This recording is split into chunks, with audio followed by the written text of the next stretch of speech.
Hey ladies, so I wanted to just take a minute, first of all, play with my green screen, but then secondly, I wanted to talk about this idea of calories and how many calories we need in a day. And there's a lot of really major misconceptions, sort of as a society, particularly when it comes to women, that I wanted to maybe clear up a little bit for you. And I'm hoping that I don't just make this more complicated and confused than you already are, because it isn't really necessarily a straightforward thing. So generally speaking, women want to lose weight, we need to be in a calorie deficit, right? Less calories. So that means we're either gonna eat less food, we're gonna exercise more, or a combination of the two, which is ideal. So we go Google, whatever, MyFitnessPal is another really big one that gets used a lot. And we answer the questions they ask and it spits this number out at you. Generally, for most women, that number is in the 12 to 1300 range, which is basically insanity. So keep in mind, a toddler needs 12 to 1400 calories a day. We're grown women, we're not toddlers, okay? So we need more than that. And that's a really scary idea for a lot of women. When I tell clients, okay, we need to eat more when they're coming to me for weight loss, usually I get the big eyes, the deer in headlights, like, what do you mean I need to eat more? Like, I'm trying to lose weight. But the problem is that so many women have been chronically dieting for so long and our calories are so low that we truthfully, in a healthy way, we cannot go any lower. So we need to raise calories before we can go into a calorie deficit. So let me explain that a little bit.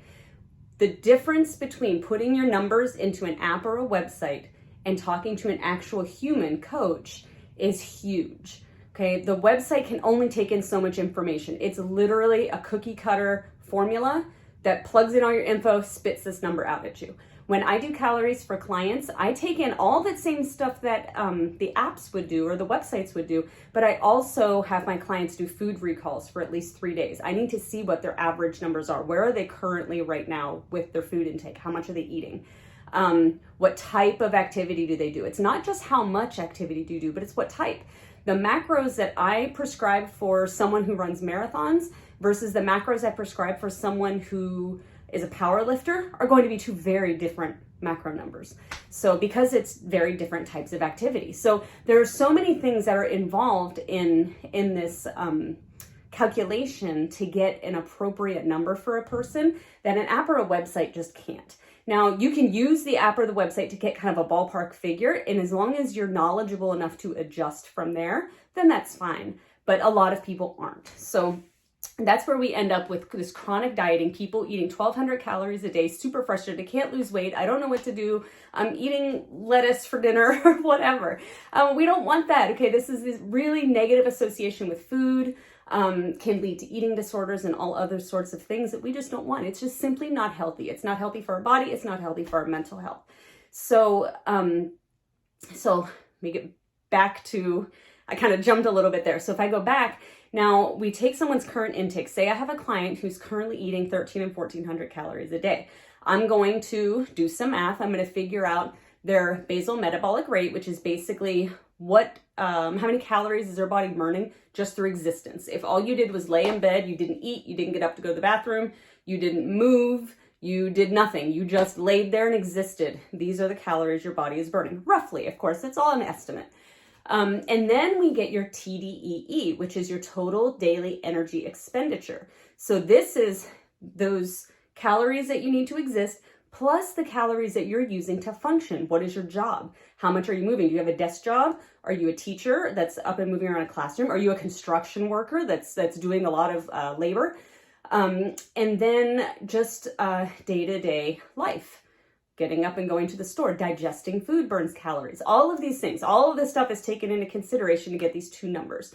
So my first goal is always to get my client to their basal metabolic rate first, always. We at minimum need to be eating that much. From there, we move up to their TDEE. Now we do this slowly. You don't want to make big jumps. We want to do this slowly. This is a reverse diet. So you add calories a little bit at a time.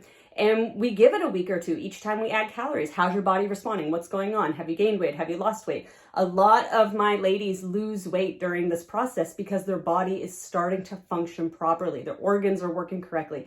Metabolism is starting to fire up, right? So this is the process. This is not a quick thing. This is not something that happens in 2 weeks. This takes months usually for most women. So once we get to a really good number above their TDEE, above where we feel like your body should be at maintenance, but now that we've got your metabolism going, now that you feel better when you're exercising, you have higher intensity, you're going harder, you see what's going on here? So then we hang out there for a few weeks, make sure everything's good. We look at a lot of biofeedback. So we are analyzing your energy levels, we're analyzing your strength, your sleep is critically important, your digestion. We're looking at all of this stuff to make a decision. Okay, I think your body is ready. Then we cut calories. So you see the difference of I've been eating most of my life 1,300 to 1,400 calories, but now I'm eating 2,000, 2,200 calories. Now when we cut and we go into a deficit, you're still eating 1,700, 1,800 calories in a deficit compared to normal day-to-day 1,300 to 1,400 calories, because that's what society told you is right.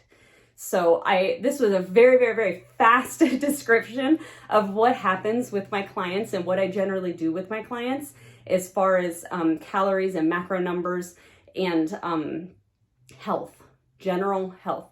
You're going to eat more, you're going to feel better. You're going to be able to do more, higher intensity exercises. Your body functions are going to be happening properly and correctly. So please, please, please, please, please, if you are currently eating 1,200 calories a day, do me a favor. And over the course of the next month, I want you to add 100 calories a week. Please. I'm begging you. We have got to stop this mentality and this, I don't know what the word is. I guess it's just a mentality of that we need to eat such a little bit of food in order to lose weight. Because the fact of the matter is, guys, if you're eating that little and nothing is happening, what are you going to do? Are you going to go to 800 calories? I mean, you can't do that. That is absolutely not an option. So in order to get something different, you've got to do something different. So do me a favor, give that a try. If you have any other comments about this topic, please leave them down below. I'll either respond or I will make another video. If a lot of people have similar questions, I would love to make another video to explain. So hopefully that helps, and I appreciate you watching.